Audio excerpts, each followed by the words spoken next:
The first knock at my door that night was different. Not the casual, expected sound of a visitor, but a desperate, trembling hammering that made my heart freeze for a second. My pulse raced, not out of fear, but because instinct told me this was the moment everything I had endured would collide with reality. I opened the door slowly, almost unwillingly, and the sight before me made the air in my chest tighten like a vice. She was standing there, rain dripping from her hair, eyes wide with panic and disbelief. The woman who had laughed at me 5 months ago, who had mocked me with that venomous smirk saying, "You'll never find anyone better," was on her knees in front of my doorstep, drenched, shivering, and completely unrecognizable in her desperation. The rain poured harder, but I barely noticed. My mind replayed that cruel laugh over and over, the echo of her arrogance, the way she had thrown my heart into the garbage and walked away thinking I would break. For weeks, I had haunted myself with the memory of her words, turning them over and over until I realized the fire they ignited could either consume me or forge me into something stronger. And now, here she was, begging at my door, and I realized with a cold clarity, she had underestimated me.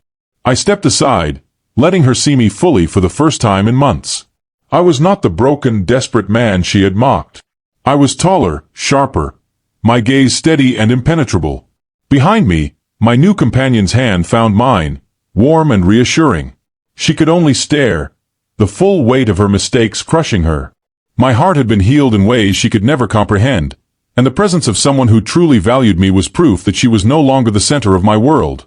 I made a mistake," she whispered, voice cracking, trembling with the realization that the man she had so carelessly discarded had rebuilt himself without her. "Please, I need you back."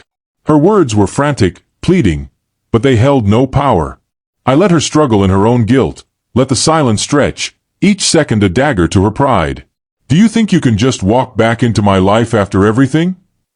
I asked quietly, each word deliberate, each syllable cutting sharper than any confrontation could.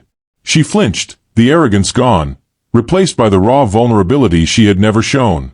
I remembered the nights I had spent staring at the ceiling, replaying our fights, her lies, and her smirks. I remembered the loneliness, yes, but more than that, I remembered the moment I chose myself over her cruelty. Every step I had taken in the past 5 months, every sleepless night, every painful realization, it all led to this moment. And now, watching her fall apart in the rain, I realized the ultimate irony. The woman who had thought she controlled my heart was powerless. Completely powerless. Her voice shook as she continued, desperate to claw back something she had destroyed. "I'll do anything. I'll change. I can't live without you." The sincerity, the raw emotion, it should have moved me. It almost would have, if it weren't drowned in the memory of her mockery, the memory of nights when I had begged for honesty and was met with contempt. I took a step forward, letting my gaze pierce her like a spotlight, revealing every crack in her facade. "You mocked me when I was broken," I said softly, my voice calm but heavy with meaning. "You laughed when I cried. And now you realize the truth. You're too late." I turned slightly, allowing my new companion to step fully into the frame. Her presence was a quiet, powerful statement, the kind of subtle declaration that makes the past powerless. My ex's eyes widened as she realized the depth of what she had lost. Her lips trembled, trying to form words, but nothing could come out. Every plea she had thought would sway me vanished under the gravity of what had been rebuilt in my absence. My life, my heart, my self-respect. "You thought I'd crumble," I continued, voice low, almost a whisper. "You thought no one could replace you. You were wrong." The rain had soaked her clothes, her hair clinging to her face, but I barely noticed. She was a portrait of desperation, the consequences of her arrogance painted across her features. And in that moment, I felt the cold satisfaction of survival, the intoxicating clarity of finally being free. She sank to her knees fully now, hands grasping at nothing, at me, at the life she had discarded. I watched, silent, letting her realization consume her, each heartbeat marking the destruction of her illusions. Her whispers turned to sobs, and I understood something essential. Some people never truly understand the weight of what they've lost until it's gone. She thought she could walk away unscathed. She thought I'd remain broken. But life, in its cruel poetic justice, had other plans. I finally spoke her name, softly, almost tenderly.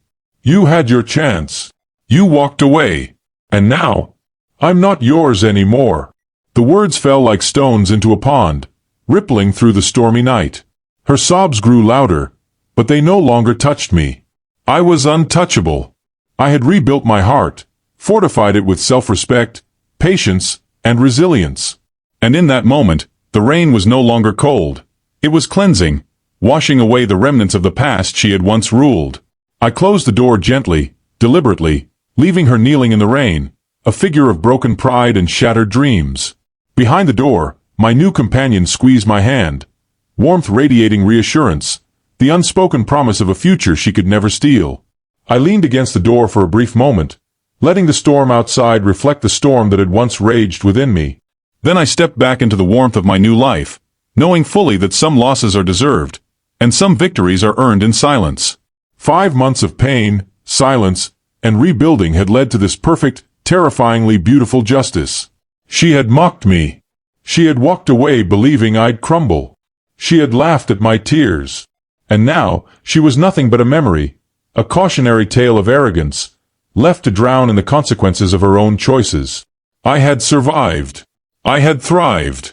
And I had finally become the man she could only dream of, and the one who no longer belonged to her.